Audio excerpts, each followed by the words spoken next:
is specially addressed for setting of the context. A huge round of applause for him, please. Thank you, Souvik. Good morning, everyone.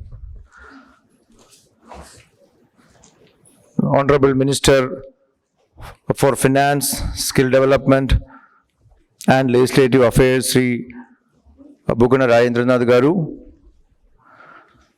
Honorable Sri Kondru Ajay Reddy Garu, Chairman, AP State Skill Development Corporation. Dr. A. Ravishankar INR, IPS, Commissioner of Police, Visakhapatnam.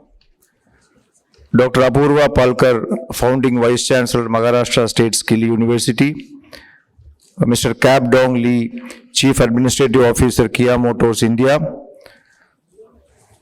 My colleague, Dr. Vinod Kumar, Dr. Navya, Mr. Sethu Madhavan, and all the other dignitaries who have come here today for this National Skill Conference.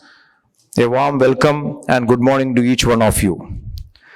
My colleague Dr. Vinod has already set the context and explained the background of this National Skill Conclave and how Andhra Pradesh state is uniquely placed in the skilling ecosystem in the country.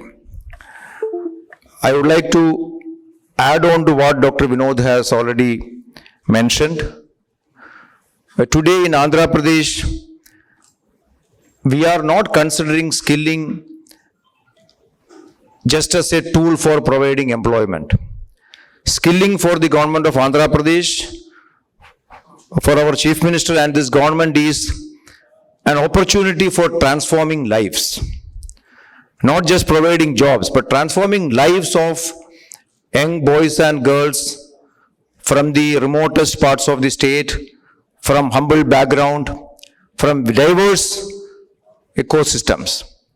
With this in mind, in last 5 years, this government has brought out drastic transformation in the skilling ecosystem. Structural changes, as well as focusing on specific sectors, specific domains, identifying the demand from the industry, and fine-tuning or designing training programs to cater to the needs of the industry. Today, with this experience, we are in an important position where we will be able to now transition into the next phase, looking at the futuristic jobs, a futuristic skill market, and how we can actually negotiate this entire thing. That is the reason why today, after so many deliberations, in fact, most of the participants who are here today, we would have bilaterally interacted with them, consulted them, discussed with them. Based on this feedback, we realize that it is important to bring everyone under the same umbrella so that we will have an exchange of idea. We will also lay a roadmap for the future planning of entire thing. That is the reason why, with the blessings of the Honorable Minister, today we are sitting here and we are having 5 panel discussions covering important topics in the skilling ecosystem. Now, we all know that India is passing through an important phase of demographic transition, and everybody talks about the demographic dividend which India is going to reap in the coming few decades. World over, that is a talk now. And recently, you would have seen that McKinsey chief saying that it is not going to be India's decade, but it is going to be India's century. This is a reality. However, let us not take it for granted. This is not going to come for granted unless we are prepared for it. We have the highest number of youth in the world, and for the next 20 to 30 years, that is going to be the reality. However, if we have to reap the benefit of this, the biggest market in the world, the biggest economy in the world, if we have to reap this benefit, we need to have skilled manpower. And that is one area where we are actually lacking. There are several studies which have told that only 4.7% of India's workforce has undergone formal skill training, as compared to countries like South Korea, where it is 96%, or Germany, where it is 75%.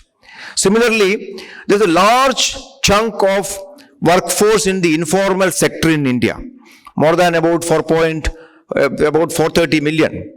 And this sector is very, very important. Unfortunately, even today it is highly unorganized, and there is a need to skill those people. Many of these people who are working in so many unorganized sector, including the construction sector, and all, we know that they are all unskilled people who have come from, various places in the country. There's a need to skill them, train them. And for the youth, for the students who are in our universities, including the engineering colleges and the higher education institution also, there is a need to impart them skilling, hard skills as well as soft skills, right at the university level itself. Otherwise, what we will be doing is, we are producing millions of graduates with certificates, but absolutely no employability.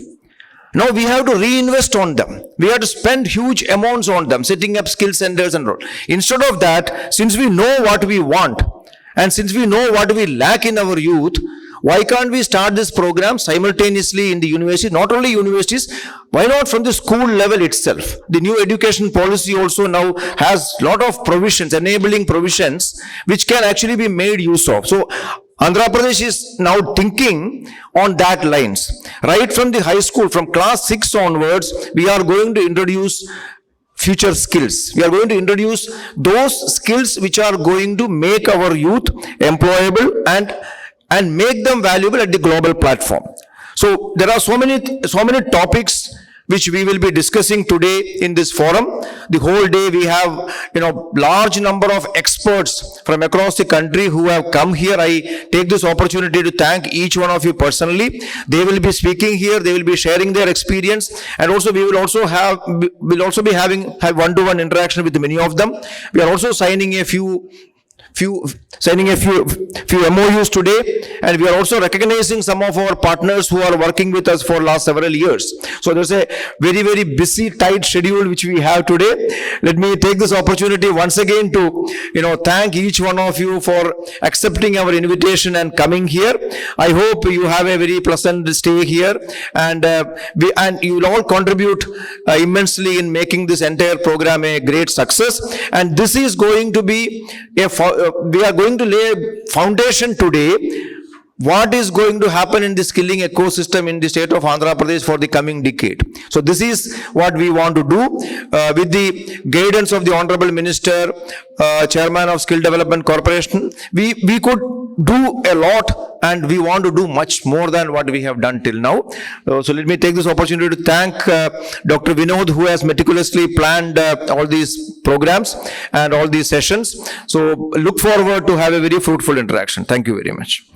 Sri S. Suresh Kumar, Principal Secretary, Skills Development and Training, Government of Andhra Pradesh, who also happens to be the Program Mentor of National Skill Conclave. And thank you so much, sir, for giving APAC News Network this opportunity to collaborate with your state government to make this happen. As Sri Suresh Kumar, sir, was saying, it is one of the best gatherings of industry, academia coming together. So we have almost 50 plus speakers, sir. We have come from the various parts of the country today present here. You can see the full hall. And as sir was mentioning, this also encompasses various sectors: IT, manufacturing, retail, services. So it's a mix of industry who have come together, who is hopeful that a lot of new things can be done together with government in the state of Andhra Pradesh. And as you rightly said, it's not only about creating jobs, but transforming lives. That is most important. Thank you so much, sir.